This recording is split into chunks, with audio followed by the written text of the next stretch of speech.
On the morning of April 5th, 1933, a Manhattan attorney walked into Chase National Bank and asked for his gold back.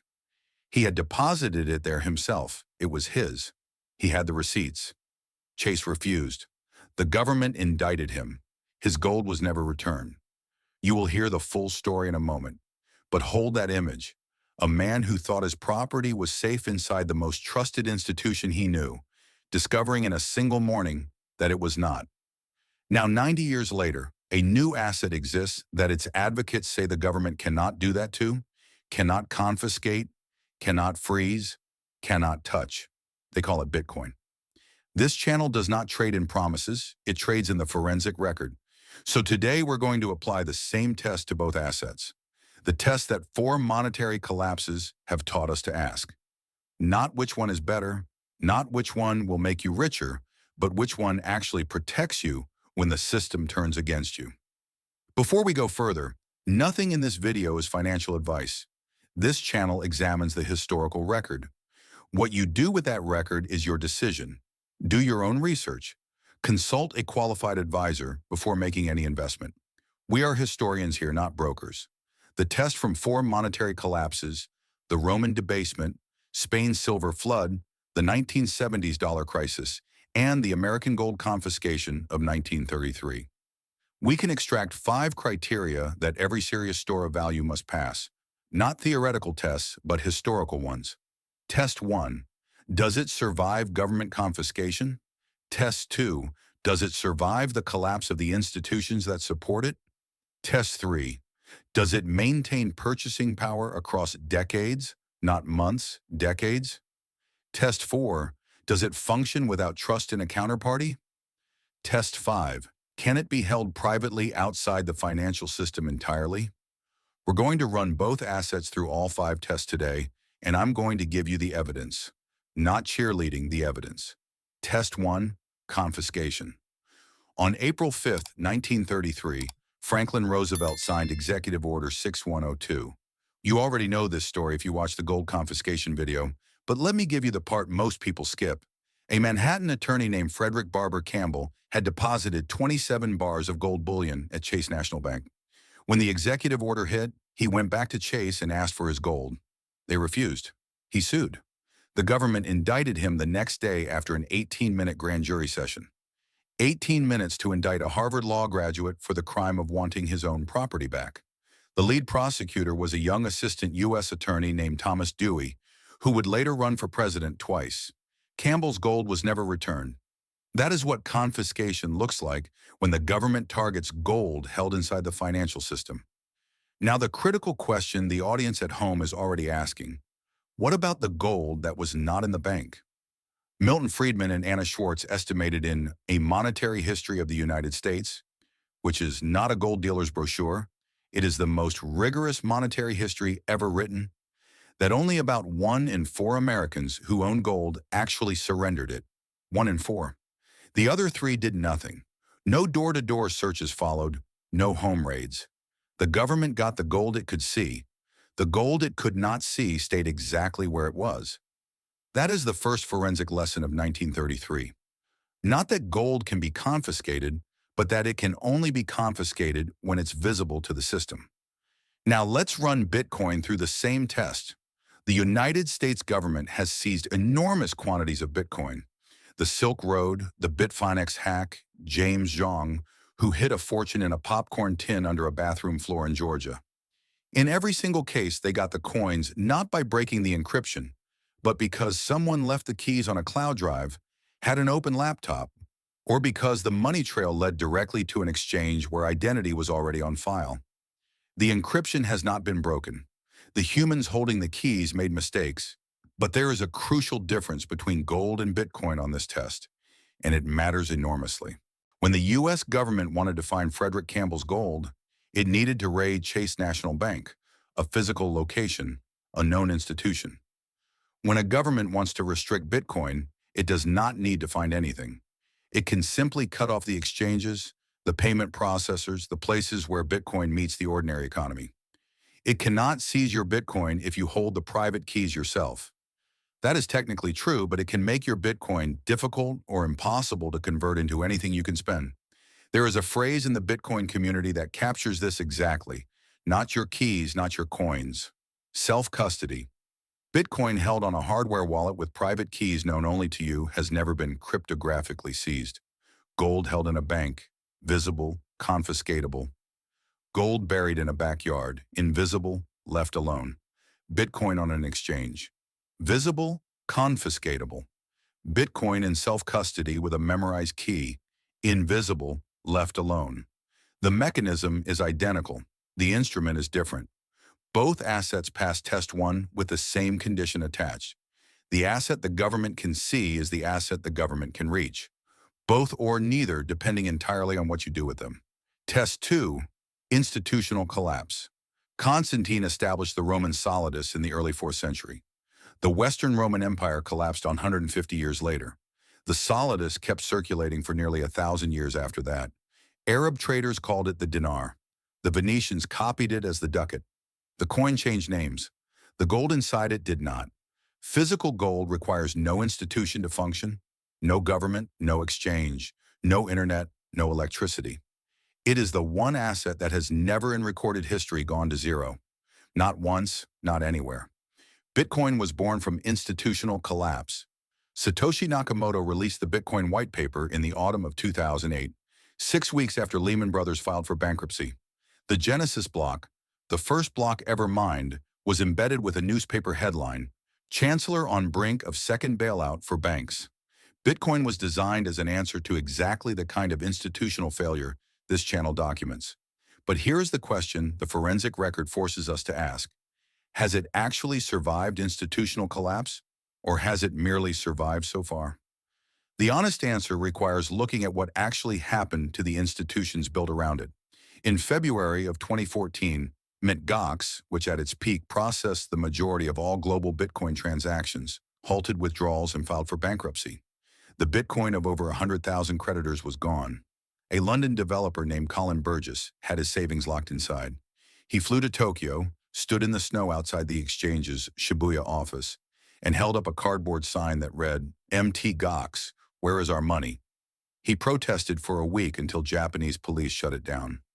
Mark Karpeles, the man who ran Mt. Gox, was convicted and received a suspended sentence, meaning he served no prison time. In November of 2022, Sam Bankman-Fried's exchange, FTX, collapsed. A letter sent to the Department of Justice from one of the victims described depositing a lifetime of savings into FTX 3 months before the collapse. "My whole life has been destroyed. I have 2 young children. My wife is suicidal and depressed."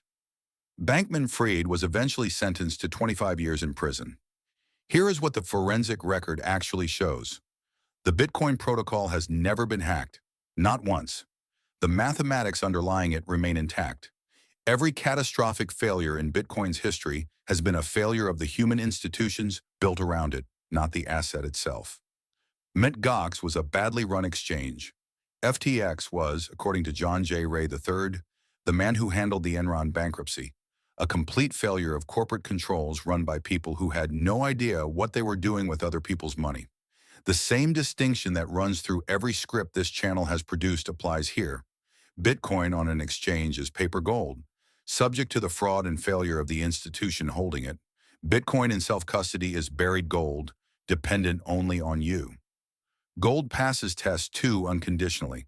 The asset itself has no institution to collapse. It simply exists. Bitcoin passes test 2 conditionally if and only if you hold your own keys. The moment you trust an institution with them, you own paper Bitcoin. And paper Bitcoin, as Mt. Gox and FTX proved, is worth whatever the institution decides it is worth on the day it fails. Both with very different conditions attached. Test 3. Purchasing power across decades. In 1930, 1 ounce of gold bought a high-quality men's suit. In 2026, 1 ounce of gold still buys a high-quality men's suit. That is not a gold dealer's marketing line. Economist Roy Jastrom tracked gold's purchasing power across 200 years of primary market data. The ratio is not perfectly constant, but the pound and the dollar have each lost the vast majority of their purchasing power since the gold standard ended. Gold has not. But here is what the gold advocates do not always tell you. In 1980, fear was at a peak, and everyone was buying gold. Then the price collapsed and kept falling for nearly 20 years. A middle-aged person who bought at that peak to protect their retirement and needed that money at retirement was devastated. Gold did not recover its real purchasing power from that moment until 45 years later. Gold is a generational store of value. It is not always a 20-year one. Now, Bitcoin. Bitcoin launched in 2009 at a price so small it is difficult to express meaningfully. In the years that followed, it appreciated more than any asset in recorded financial history, and it has also crashed more violently than almost any asset in recorded financial history. 4 separate times, Bitcoin lost more than 3/4 of its value, not in a slow decline, but in a rout. After the first great crash, it was written off, finished, dead. Then it came back higher. After the second crash, it was written off again. Then it came back higher. After the third, the same. After the fourth, the same. Every single crash was followed by a new all-time high. That is Bitcoin's most honest historical argument. Not stability, not predictability, but asymmetric recovery. But here's the purchasing power question that 16 years of data cannot answer. When Nixon closed the gold window, gold ran for 9 straight years. That looked like permanent appreciation to everyone who was buying near the top. Then came 2 decades of decline, then recovery, then a new all-time high. The pattern only made sense in retrospect. Is Bitcoin following the same arc? A new monetary asset finding its price in real time with violent cycles along the way? No one knows, including me, including the people who are most certain. Gold passes test 3 over centuries, but can punish you across decades if you buy at a peak driven by fear. Bitcoin passes test 3 over its own short history, with a caveat that 16 years is not history. It is a data point. Test 4, counterparty risk. This is where the distinction between the asset and the institution holding it becomes the entire argument. Physical gold held in your own possession has no counterparty. None. There is no company that can go bankrupt and take it with them. No bank that can freeze it. No government that can reverse a transaction digitally. No intermediary of any kind. That is not a feature of gold. That is the definition of physical gold. But paper gold, gold ETFs, gold certificates, gold held at a bank or allocated account has exactly as much counterparty risk as any other financial product because it is a financial product. A claim on gold, not gold. The lesson of 1933 is not that gold was confiscated. The lesson is that the paper claims on gold were confiscated and the physical gold that had no paper trail was not. Frederick Campbell had a receipt. The government found it. The Americans who said nothing hid their coins and kept no records. The government found nothing. Now Bitcoin. The Bitcoin protocol itself has no counterparty. No company controls it. No government issued it. The total supply is capped at 21 million coins written into the code.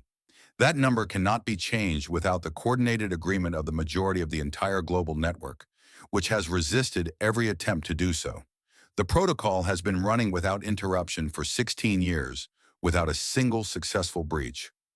But Bitcoin held on an exchange has exactly as much counterparty risk as paper gold, because it is a claim on Bitcoin, not Bitcoin. Mt. Gox was a claim on Bitcoin. FTX was a claim on Bitcoin. Both claims went to zero.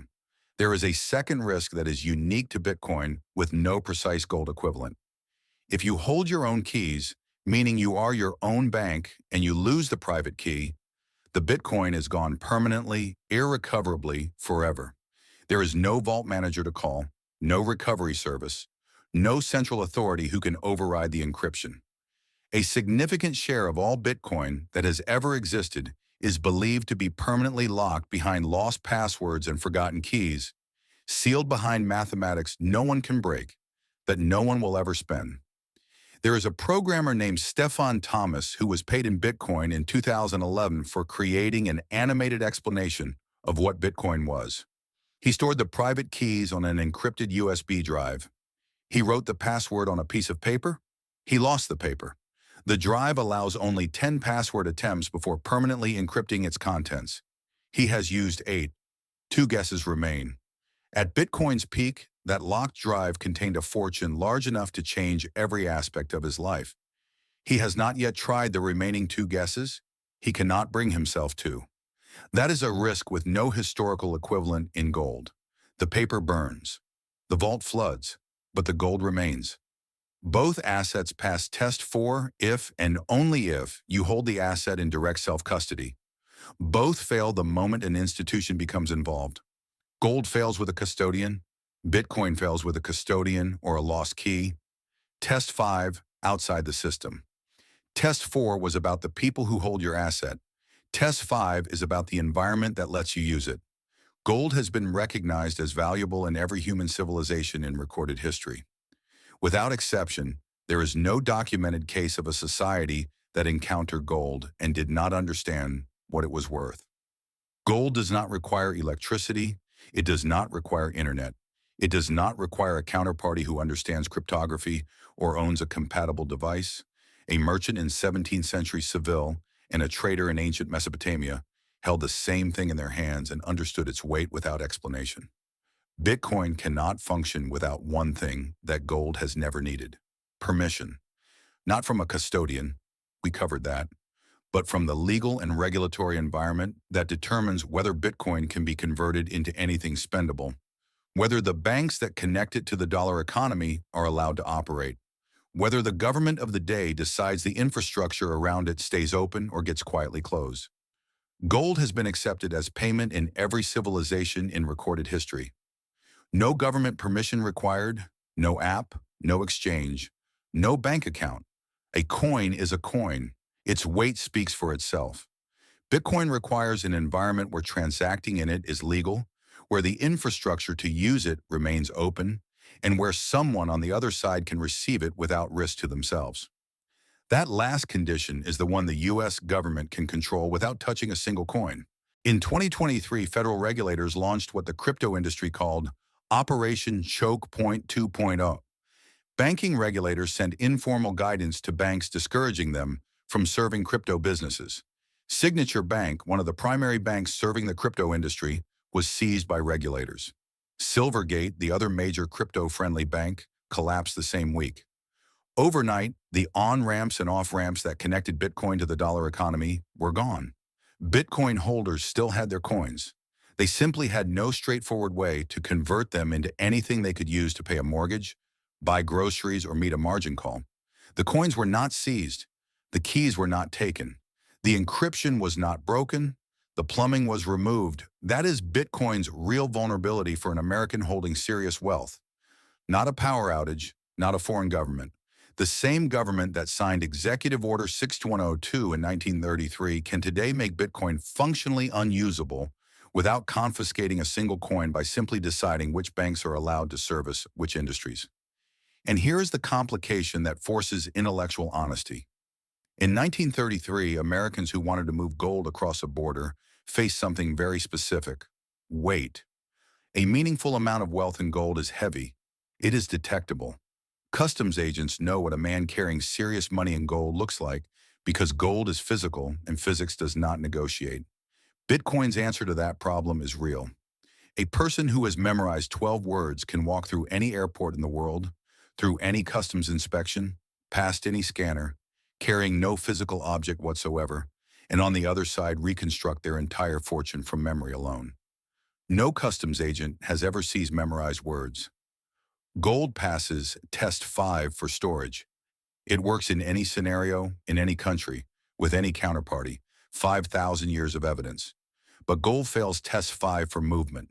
The moment you try to carry serious wealth across a border, physics works against you. The weight is real. The risk of seizure is real. History confirms both. Bitcoin passes test 5 for movement. 12 memorized words cross any border in the world undetected. But Bitcoin fails test 5 when the government removes the infrastructure that makes it spendable. Not by force, but by quietly cutting off the banks that serve it. The coins remain. The utility disappears. Neither asset passes both conditions.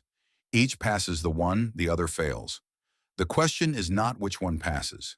The question is which failure can you live with? What the central banks are telling you: there is a signal worth more than any individual's opinion. Central banks have been buying gold at the highest rate since the 1950s, 3 consecutive years of record purchases, and then there is Russia. When the West froze Russia's sovereign reserves in February of 2022, the effect was immediate and surgical. Hundreds of billions of dollars in digital holdings, securities, foreign currency, and bonds were frozen with a keystroke. The accounts simply stopped working. The gold Russia held physically in Moscow was untouchable. Every ounce, because no foreign institution controlled it, because no keystroke could reach it. That gold has since appreciated dramatically. The frozen digital reserves remain frozen. Digital assets held in foreign systems can be seized by coordinated government action without warning. Gold in domestic custody cannot. A survey by the World Gold Council found that nearly a third of all central banks intend to increase their gold reserves within the next year, the highest figure since the survey began. Not one central bank in the world has formally adopted Bitcoin as a reserve asset. There is one exception worth naming and examining carefully. In 2021, El Salvador became the first country in the world to adopt Bitcoin as legal tender. Mandatory acceptance, government-backed wallets, a presidential bet on a new monetary system. 4 years later, under pressure from the International Monetary Fund as a condition of a loan agreement, El Salvador quietly rescinded it. Bitcoin was demoted from legal tender to voluntary. The experiment lasted one presidential term. The United States holds a strategic Bitcoin reserve, built entirely from coins seized in criminal proceedings. The Federal Reserve does not hold Bitcoin. Central banks hold gold as top-tier capital under international banking rules. Bitcoin has no such classification. The people with the most information, the longest time horizons, and the most to lose are still choosing gold. That is a data point. It is not a verdict. The question history cannot yet answer now. The unresolved question. Frederick Barber Campbell had his gold in a vault. The government found the paper trail. They took it. Stephen Thomas has his Bitcoin in a vault. He made the password. He lost the password. He cannot get it out. Is the real lesson of both these stories the same lesson? That no store of value is safer than the system or the person entrusted to hold it. Gold has outlasted every empire, every currency, every government that tried to control it. The solidus circulated for centuries after Rome fell. The mathematics of gold required nothing from history to keep working. Bitcoin has survived crashes that would have ended any other asset class and recovered from all of them. The protocol has never been breached, but it has never survived what gold has survived. A world war, an empire's collapse, a government that decided with a single executive order that private ownership of it was a crime. Here is the question I'm going to leave you with.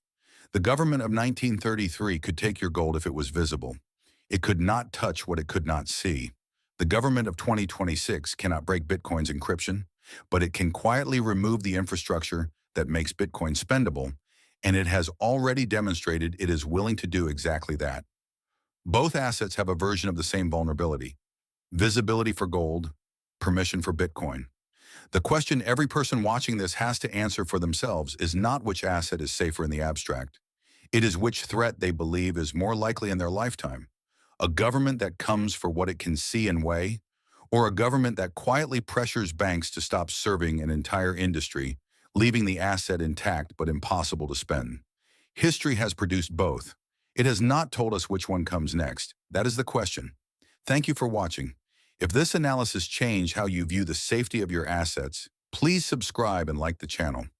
We are unearthing the history they tried to bury to help you secure your future. The next treasure of knowledge will be revealed soon. Stay vigilant.